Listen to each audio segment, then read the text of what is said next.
Hi class, it's Miss Miller here, and today what I'd like to do is talk to you about how to turn up your verbs, specifically in a narrative writing.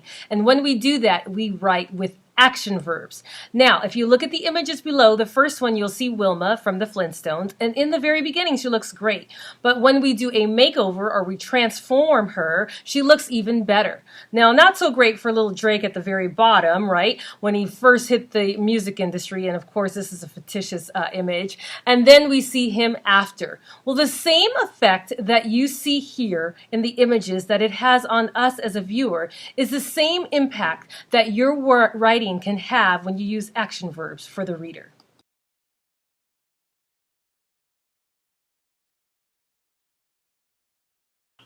Let's define what an action verb actually is before we move any further. And the best way to do that is to make the distinction between active voice and action verb. So in one corner we have active voice, and in the other corner we have action verbs. Now the best way I like to interpret this is an active voice may or may not be an action verb, but an action verb can always be an active voice. So an active voice is really the subject doing the acting. The subject in this sentence is Johnson looks at the poster.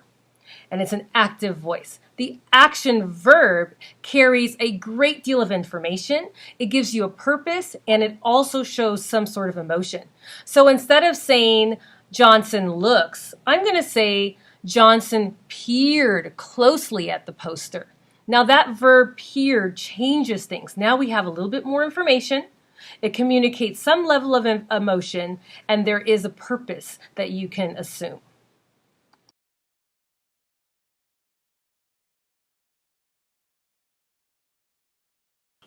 Using action verbs in your narrative is just better. Here's why. One, it reads better. And what I mean by that is, as a reader, I am going to be far more engaged if I am looking at action verbs full of purpose and emotion and information. Two, as a result of it reading better, it gets a better score.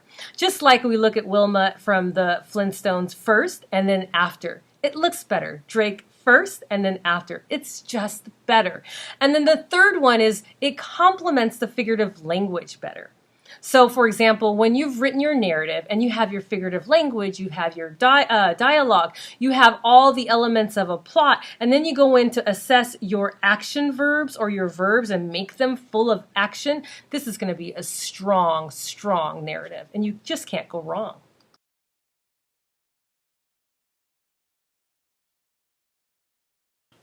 Now, let's put our action verb into action.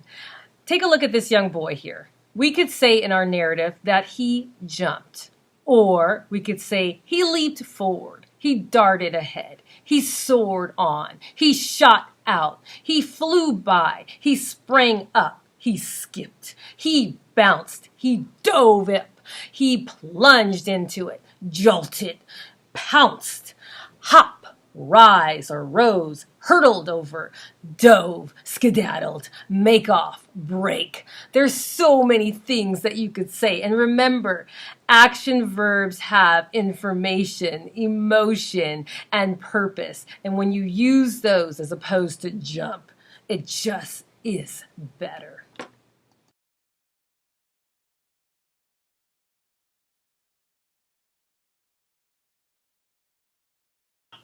You're probably thinking like, okay, that's great, Miss Miller. Take the verbs out of context, and that's easy to do. But what happens when you have to actually write the paper? Let's do this process. Here's the original narrative, and I'll read it to you.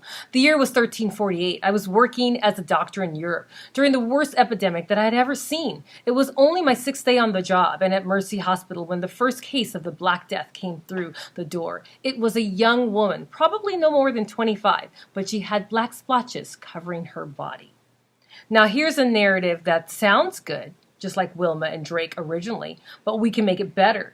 Now what I see in this is this actual beginning of a narrative is plagued with passive voice. So I'm going to take you through steps to change this to active voice, to then list the verbs, then to become action verbs in this response. So when you see the word was, in sentence 1, was in sentence 2, was in sentence 3. It's a passive read. It's perfectly fine, but why not make it fantastic?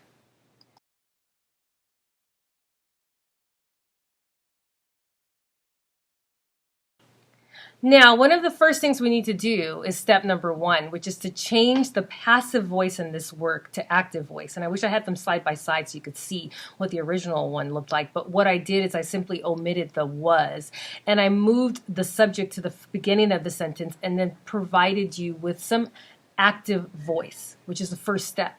So it now reads in 1348, Europe saw the worst epidemic of my professional career as a physician. On my 6th day at Mercy Hospital, the first case of the Black Death came through the door. A woman's body covered in black dots reluctantly entered. So now I've changed it from passive voice to active voice. There's more.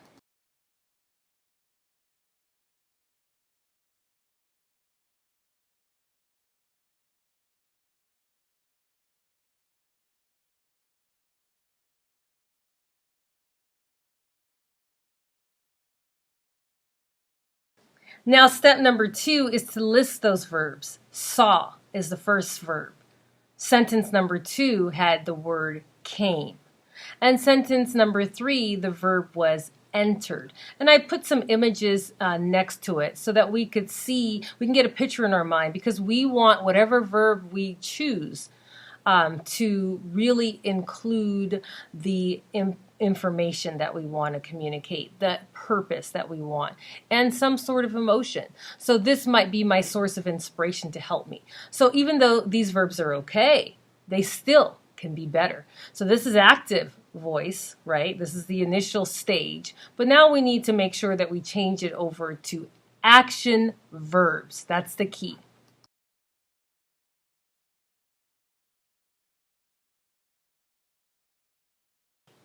Now, step number 3 is what I like to call a makeover for the verb, the transformation. And so this is where I'm going to come up with another word to replace the active voice. So I said saw, came, and entered. But after I looked at the images, I looked at the context of the writing, I decided I wanted to change my saw to witness. And I wanted to change my second verb in sentence 2 from came to slipped. And then my third verb in sentence 3, instead of just entering, I want it to be peering in. So that shows to me a lot of information. Now, of course, you're younger, so you're going to have a lot more creativity. You'll probably have, you can say, oh, Miss Miller, I could do way better than witness, slipped, and peered. I've got some verbs for you. Well, then use it, because you have access to all of that, and I want you to use it in your work.